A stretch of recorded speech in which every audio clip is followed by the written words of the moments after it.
Katalunian abiatutako operazioen larritasunaren aurrean, ezinbestekoa dugu euskal jendartearen erantzuna artikulatzea.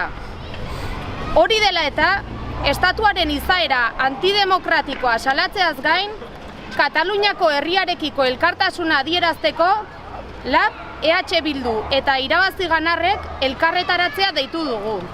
Estatuaren jarrera fascista eta errepresioen gainetik, Kataluniako herritarrek eskubide osoa dute euren etorkizuna erabakitzeko.